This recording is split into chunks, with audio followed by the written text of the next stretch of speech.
Hello, my name is Hassan Sorrells, and this is the Leadership Lessons from the Great Books podcast, Shorts. There's no co-host on these Shorts episodes. These are now around 6 to 8 minute long observations, ideas, thoughts, or rants about the literature, philosophy, psychology, and even the theology of leadership.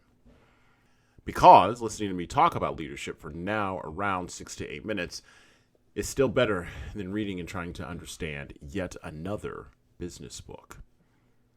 Even a business book based off of really cool superhero stories. That would be a cool business book, actually. So I'm going to say a couple of things here today that you might find to be fairly obvious and hopefully come to an unobvious or a not as obvious conclusion. Geography and place, where you happen to be on the map, carries as much meaning as the other elements in your life.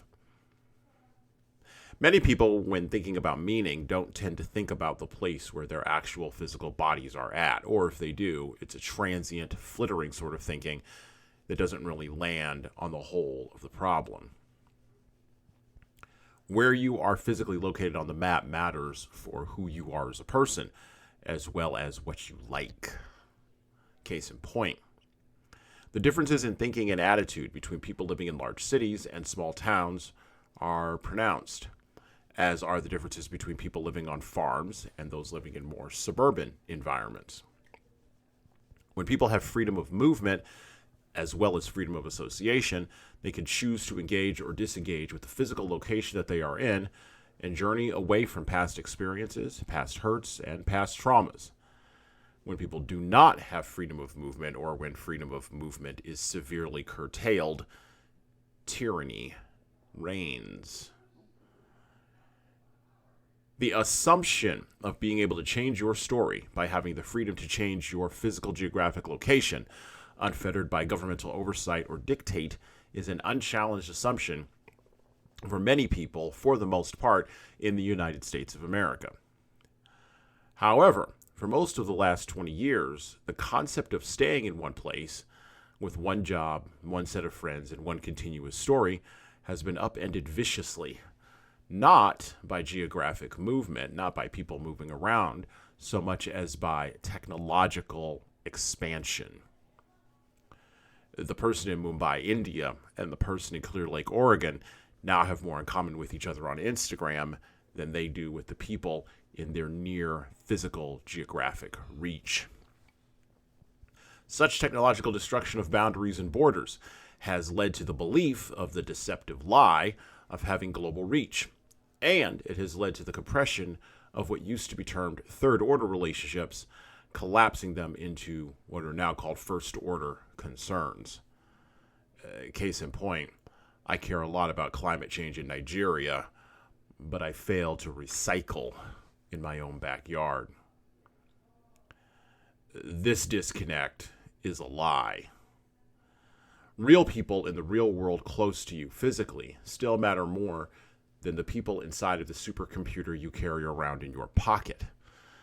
The ability to physically move freely without coercion or bribery is still a key component of the human conception of freedom, particularly in the United States of America.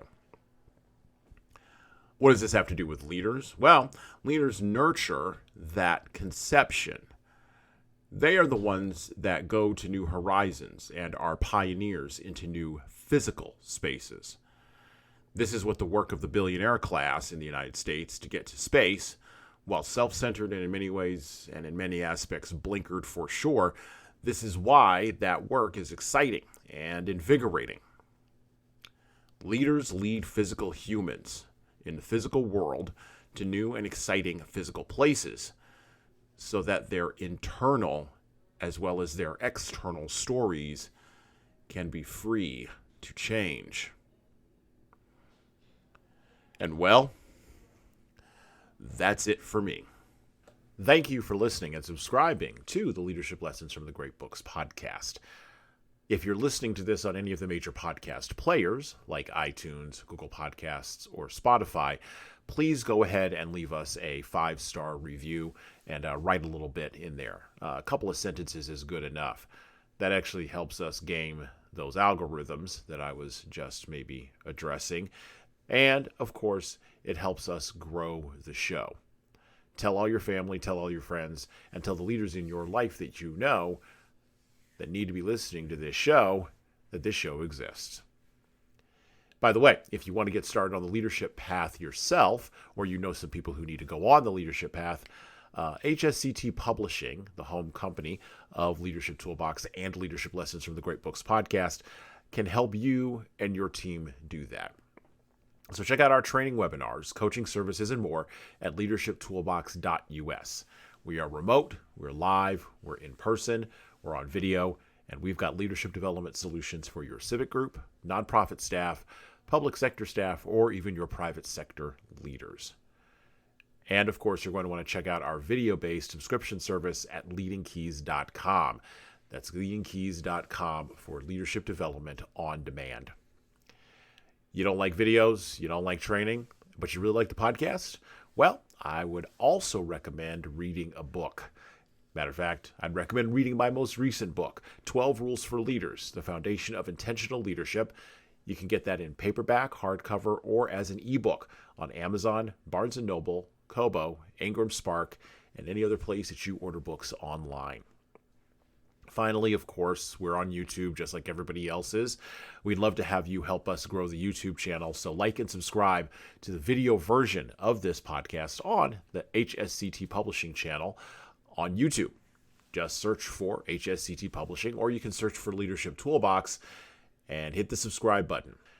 Subscribing helps us grow the show, as it does with the audio, just is the same with the video. All right, that's it for me.